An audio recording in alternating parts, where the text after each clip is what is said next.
Hi, it's Lipstick Gal. Thank you so much for watching today. I'm getting ready with some products that I've purchased, but I kind of forgot about. So these are all products that are kind of newish to my collection, most of them. There's a couple that I'm just, they've been here for a minute and I just never reached for them, but I forgot.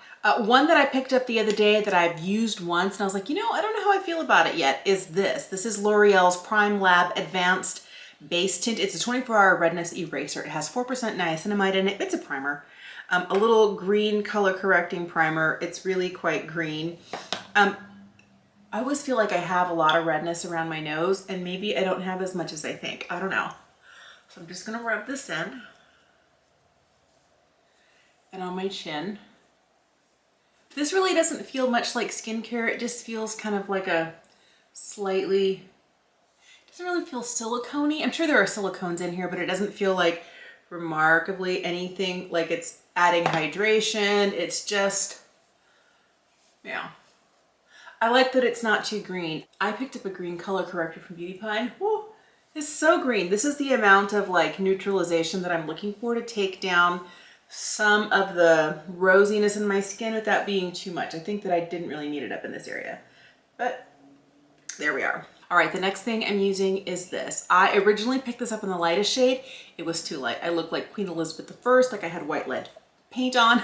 Not good. So this is number 38. This is the second lightest neutral shade. And oh, I didn't have it rolled down far enough when I put the cap on last. This is the Bosma foundation. I have actually really been liking this. And I feel like although it is described as full coverage, I think it's more like medium to buildable. And I'm sure you could probably get some full coverage from it, but I never worry too much about that. All right, so I'm gonna take the Merit number 1 brush. I love, this is like my favorite foundation brush. Love, love, love. Makes quick work of this. Here's one thing I've noticed. I have been using this a little bit more frequently. I find that when my skin needs to be exfoliated, this can kind of catch on dry patches in a noticeable way. So if you deal with dryness, or if you feel like your skin needs a little bit more exfoliation, exfoliate before you use this, because I never really feel like I have dry patches unless it's like the dead of winter and I'm really, really, really dehydrated. I feel like this looks best when my skin is in a good place and when I've had that like once a week exfoliation, but just something to keep in mind. So I'm gonna roll it down all the way so I don't ding the top again. But I have really been liking this. And again, the magnetic packaging and the bright pink, just love. I'm reaching for this Hourglass powder. This is the Twist and Light. I have the lightest shade in 01. All right, I don't know. This is interesting because I feel like I might be using too much. And this does best when I use a small brush because I have a hard time getting anything larger in here. I was kind of thinking, what if I tipped it into the cap? I think the reason that I was really interested in this dispense method where, you know, you twist it back and forth and some falls to the bottom of the well here was so that I wouldn't have to worry about product in the cap. But I find that, you know, using a smaller brush is the only way to get something in there. And sometimes I just want to use something different, like maybe a velvet puff, or I want to use a larger brush. But I'm going to start under the eye and I'm just going to bounce on the back of my hand. I have a lot of powder in here. Oh, I don't have concealer on. Can't do that yet. Okay, concealer. I've been really liking this Tom Ford Traceless Matte Concealer. I have the lightest shade. It's 0N Fair, I think, or Blanc. And oh, I'm so happy. I picked up another one of the BK Beauty Angie Hot and Flashy Under Eye Concealer brushes. I love this. If you're curious, it's the A506. This has been my favorite. I have my other one. I just washed it right here, but I like that I have to, like on the wash days, like I can still use my favorite concealer brush. And this concealer, I have noticed since I've been using it, works best for me on days when I am not using like an emollient eye serum or eye cream, and it does not work as well as I would like it to with my Under Eye Genius from Beauty Pie, because if I do that, I feel like I end up with it's too hydrating and this slips. This works best on moisturized skin, but not like uber juicy hydrated under eyes. Everything shifts that way for me. I think it's funny that the Bosma foundation comes with magnetic packaging and this is just snap closure. That's okay. $60 though. All right, so back to the Twist and Light from Makeup Forever. I already have some in my brush loaded up. This I have noticed can be, if I have too much on the brush, very white. The other thing is it does have some radiance to it. So I need to be careful that I don't over powder this.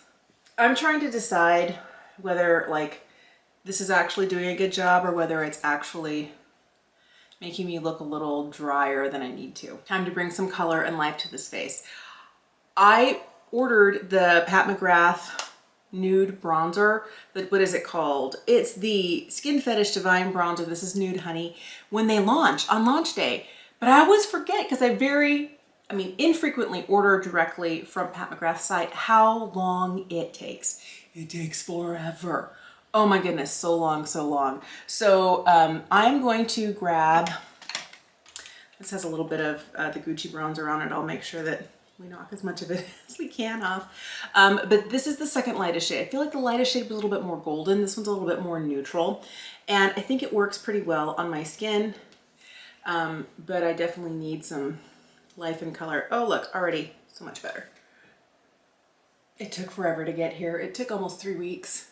And I know that for most people, that's not the end of the world, but I'm not used to anything taking 3 weeks. And I feel like in the last 3 years, it's definitely taking longer. Everybody's taking longer to ship. And I feel like since our expectations really went down in 2020 for getting things shipped to our door in a timely manner, like even FedEx isn't like overnight anymore. I don't know. Am I wrong on that? Tell me your feelings. But this took forever. And then because it was here and I forgot I had ordered it, it just kind of sat around. I will admit though that I have been very excited and very in love with the Gucci bronzer in the lightest shade. But this one is actually pretty. I just don't know that I love it more than the Gucci bronzer. That's saying a lot, but I mean, she looks nice.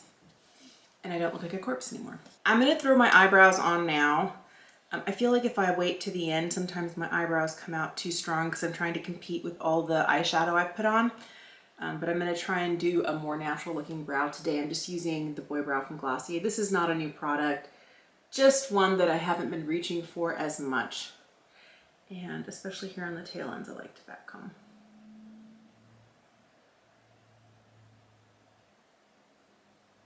I have a habit of the order I put my makeup on in, and I find that sometimes if I kind of rearrange the order a little bit, I end up with a more natural look. I've been noticing my eyebrows have been getting really dark, so I thought if I put them on before I get going too far, or my blush is getting to be too much, or I have the wrong shade of blush for the shade of eyeshadow I have, I'm going to choose my eyeshadow first, and I am just pulling out a palette of single colors that I tried. There's a couple in here that I ordered recently. I think this is one of them. Yeah. This is the shade Earth Shine. I wanted to use this today. And it normally is in the purple palette from ColourPop, their kind of monochromatic purple palette. I'm forgetting the name, but I decluttered that, but I really love this shade because it's a really pretty kind of duochrome shade, but it's soft, and that's what I like about it. I'm also going to incorporate this shade, another one of those from the purple palette. This one's called Mr. Sandman, and I love how like pretty and sparkly these guys are. It's one of my favorite things, but I'll throw on some mattes first and we'll top them off with these. I'm throwing on a little bit of the MAC Paint Pot and Painterly. I'm trying to get in the habit, so hard trying to get in the habit of using an eyeshadow primer.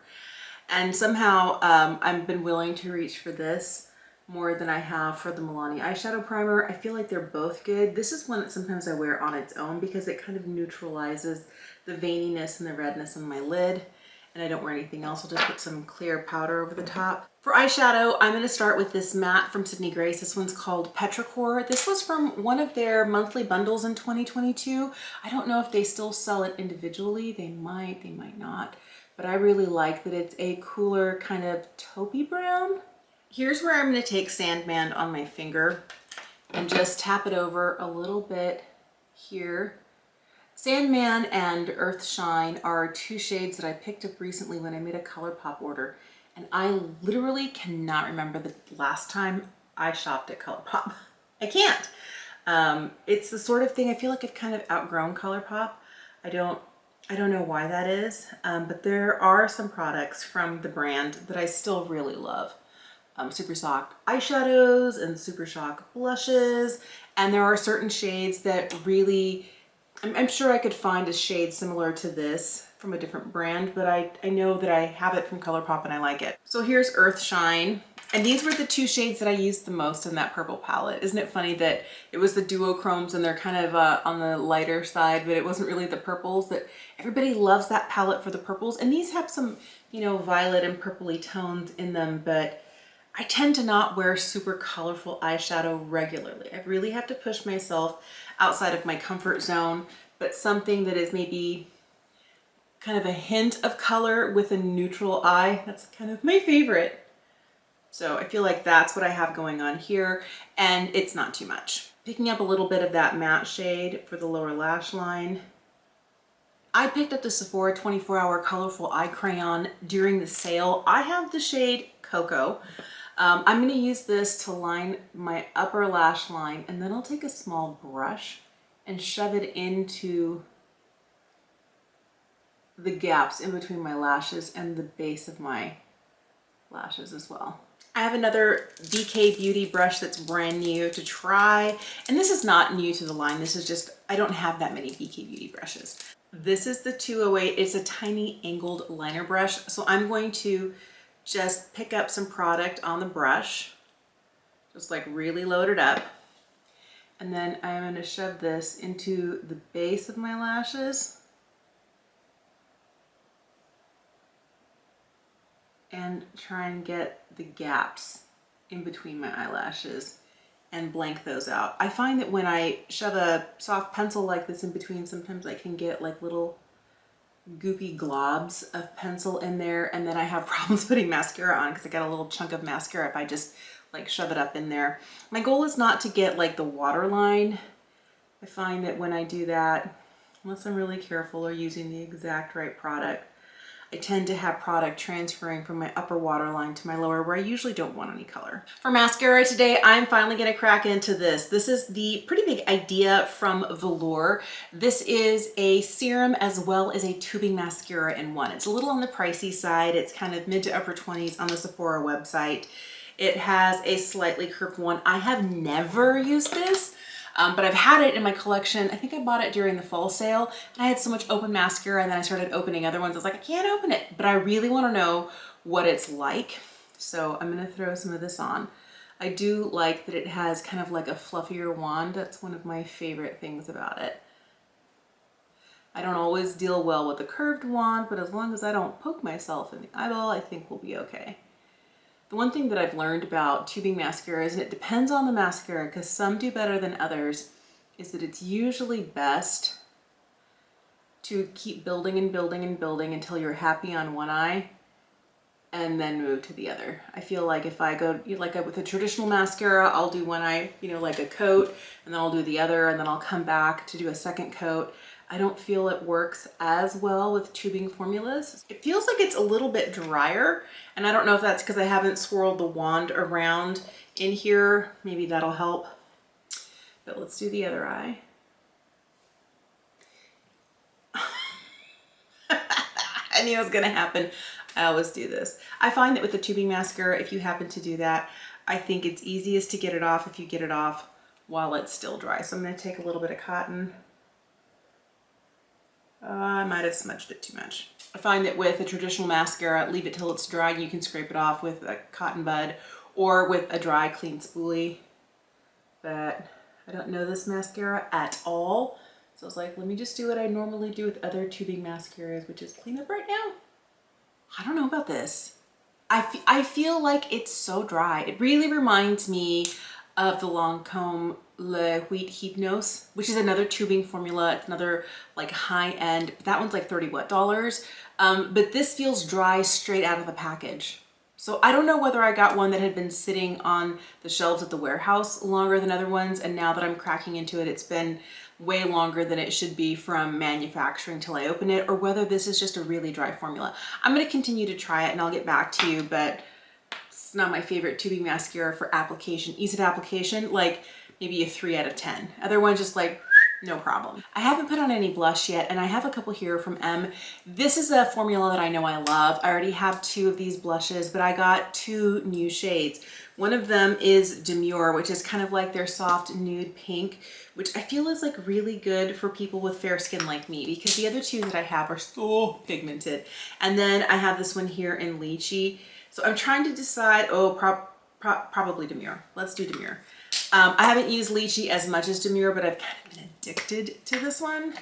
So I'm just going to take a compact kind of synthetic brush, pick up a little bit, bounce it off on the back of my hand, and then add a little bit of color to the cheeks. I don't want it to be too much, but I do feel like I need something. Here's a highlight I've completely forgotten about. This is the Haus Labs Bio Radiant Gel Highlight, and I have the shade Sunstone.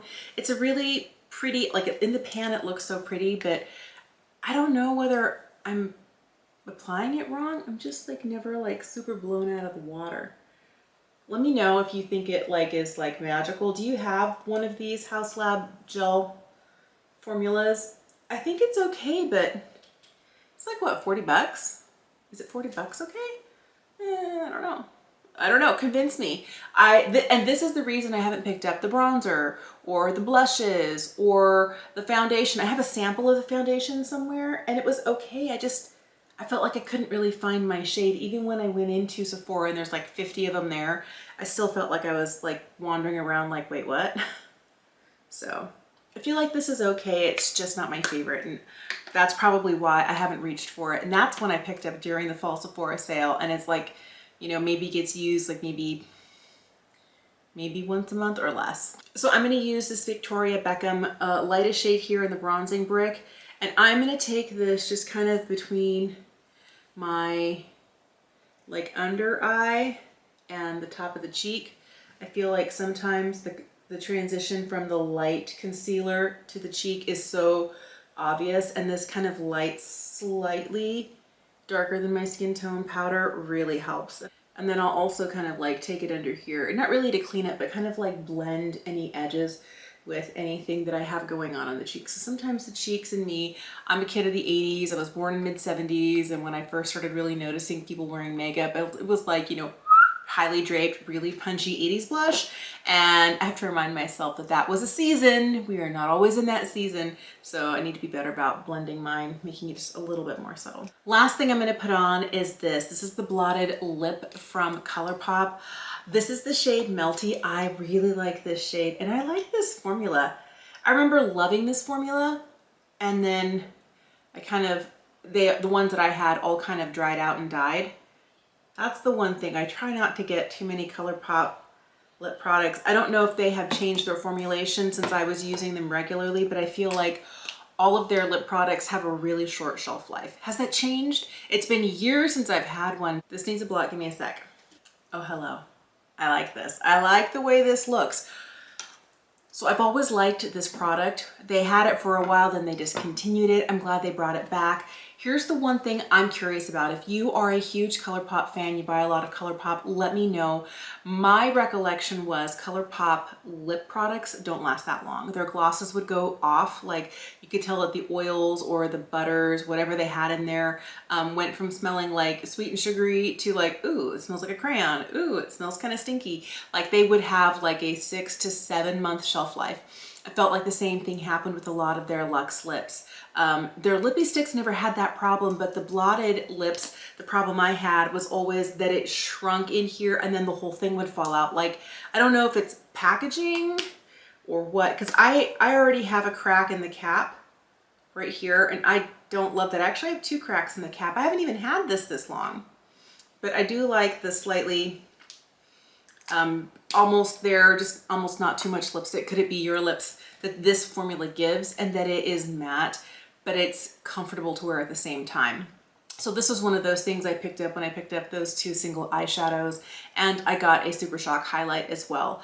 I like this, but I don't know that for the, what is it, $9 price, I would go back and get more, especially if their formulations still like have a short lifespan. I feel like overall though that it's a really pretty but kind of easy look. I forgot that I picked this up because I had been using the one, I purchased 2 eyeliners at the same time and I kind of been defaulting to the Makeup Forever. But this has actually been pretty good. I like the way that it goes on, and I'm not getting any transfer to the lower waterline, which is what I like. Of course, I was really careful to make sure I didn't get it there, but you know what helped me so much with that? This little brush here from BK Beauty. This is fantastic.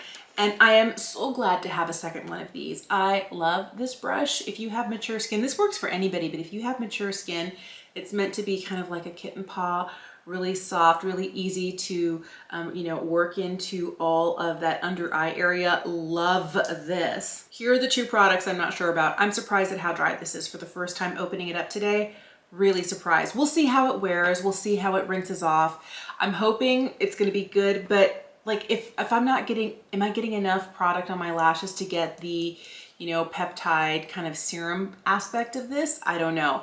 This product here, I have been feeling like it really makes me look a little dusty, and it could be me over applying. I feel like my skin looks pretty nice right now. I haven't put any setting spray on, but if I'm not careful, this can really look heavy. So if you have this, you know, light hand. This kind of surprised me, and I like the way that it's working. Also really like the Pat McGrath.